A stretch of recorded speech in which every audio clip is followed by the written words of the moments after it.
السلام عليكم متتبعاتي الكرام، كنتمنى تكونوا على خير ويلقاكم هذا الفيديو في احسن حال. اليوم ان شاء الله غادي نقدم لكم صبة او حريره رائعه جدا. الناس اللي كيعانيوا من نزلات البرد كنصحهم بهذه الحريره هذه، فهي كتساعد الجسم يعني على مقاومه المرض وكتخرج المرض اللي في الجسم. نبداو على بركه الله. بالنسبه للمكونات كنحتاجوا الخضره، اي خضره عندنا متوفره في البيت يعني نستعملوها، ماشي شرط ان الخضره اللي انا واضعه لكم هنا في الفيديو. كنحتاجوا واحد 3 الحبات ديال الخيزو، انا استعملت حبه ديال البطاطا، نص حبه ديال البصله، حبه ديال المطيشه، واحد طريف ديال الشيفلور، وواحد الحبه ديال البطاطا حلوه، واستعملت هنا واحد 2 ديال القرعات. كنحتاجوا الملحه، كنحتاجوا واحد الضامه ديال البنه، كنحتاجوا بالنسبه للعطريه كنحتاجوا راس ديال الابزار، فقط راس ديال الابزار، واحد نصف ملعقه ديال الخرقوم، وكنحتاجوا راس المعلقه ديال سكينجبير، كنحتاجوا 2 فرماجات، وكنحتاجوا الملح على حسب الذوق، وكنحتاجوا شويه ديال الكرافس والمعدنوس، وكنحتاجوا الدجاج كما كتشوفوا معايا. فدابا غادي نبداو نوجدوا الصبه ديالنا.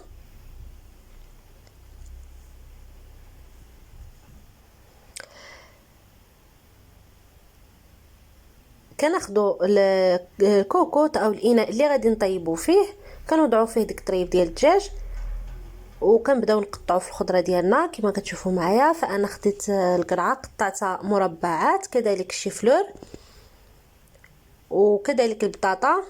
بطاطا حلوه، انا هنا درت بطاطا حلوه وبطاطا عاديه. كذلك كنقطعوا مطيشه، وكنقطعوا البصله، يعني انا حاولت قطعتهم هنا مربعات صغيره يعني باش ما تاخذليش وقت كبير في الطياب. كذلك كنقطعوا البطاطا بشكل مربعات، يعني ما كتاخذليش وقت كبير في الطياب. وكذلك خيزو حتى هو قطعناه على شكل مربعات صغار. كنستمروا بهذه العمليه هذه يعني حتى كنكملوا الخضره ديالنا كامله بالتقطاع. من الاحسن نقطعوها رقيقه كما كتشوفوا معايا. ودابا غادي نقطع عليها الكرافس وشويه المعدنوس. كما قلت لكم انا درت هنا شويه الكرافس شويه المعدنوس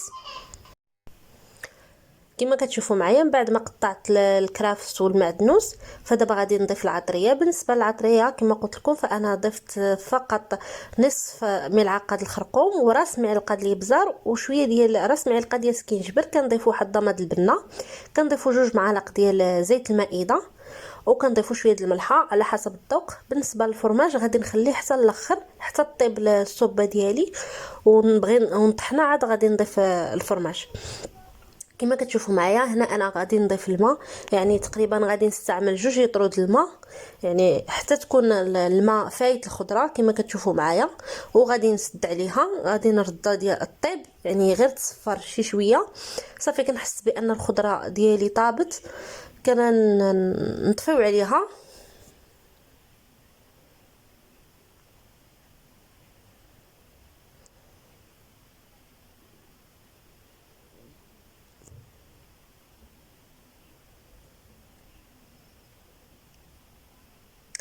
نسيت ما قلت لكمش، فانا غادي نضيف واحد المعلقه ديال مطيشه ديال الحك ديال كما كتشوفوا معايا. يعني كتبقى اختياريه، ممكن انكم تضيفوها ممكن انكم ما تضيفوهاش، فقط فهي كتعطي لون زوين وكذلك تعطينا حتى المذاق ديال الحموضيه.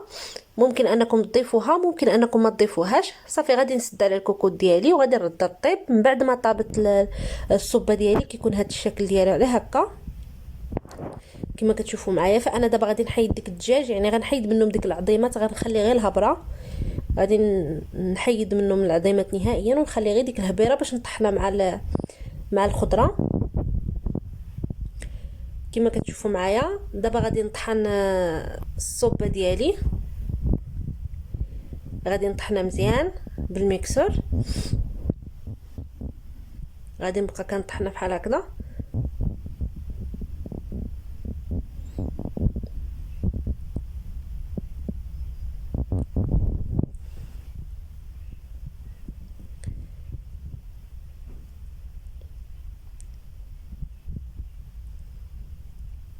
غادي نبقى كنطحن مزيان الصوبه ديالي حتى يعني نطحنوها مزيان، ما نخليو فيها حتى شي حاجه كما كتشوفوا معايا. غادي نستمر في الطحين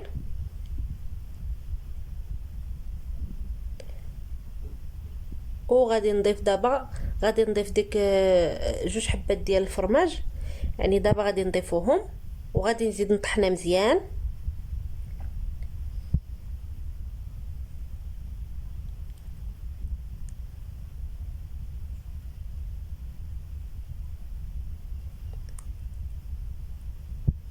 كما كتشوفوا معايا فانا غادي نطحنها دابا، غنزيد نطحن الصوبه ديالي صافي، وكتكون الصوبه ديالي يعني جاهزه.